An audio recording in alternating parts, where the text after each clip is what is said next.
Hi, to everyone who told me to read Magnolia Parks, excuse the fuck out of you. Because why did I love this and hate it at the same time? The toxicity was crazy. But, like, I'm all here for toxic behavior, unfortunately. This story reminds me of Gossip Girl, and Magnolia is Serena van der Woodsen. Now, this story is about the complicated, toxic relationship between Magnolia Parks and BJ Ballantine.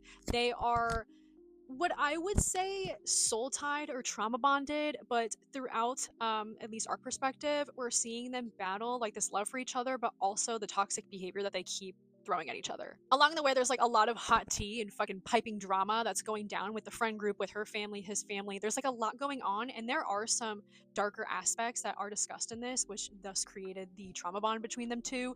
But it's like the kind of book where there's so much miscommunication and so much dumb shit that's happening that you're like, I want to bang my head against the wall, like just be together. But things like just you understand why they can't fit together so perfectly. I think it's a story about like just being imperfect and how love is not this one all be all kind of rule book. Like there's things that happen to people, experiences, there's things that you do to each other that you regret, and in the end you still love each other, but it's just never going to be the same as it was on day one. Was I rooting for either of them? Not really, because I feel like Magnolia was very toxic, and although she was a very loyal person, I think she's kind of a pick me girl and she just wants everyone to fall in love with her, and she wants like all these backup options, and it's like, girl, like choose.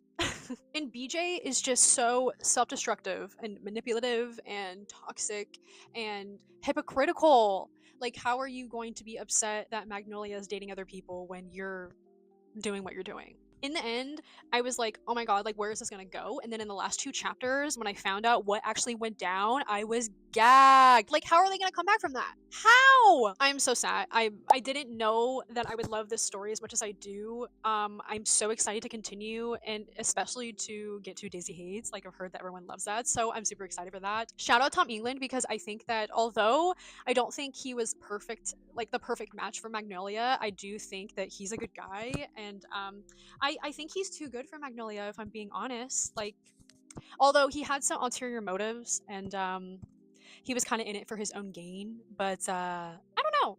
Like, I would be interested to hear about his love story. Also, shout out to Julian, which I'm so excited to get his perspective on anything, because when they introduced him, I was like, brunette, fully tatted, bad boy. Yes, please. I need a little bit more of that. Less BJ, more Julian. I'll keep you guys updated on what I think of the rest of the series.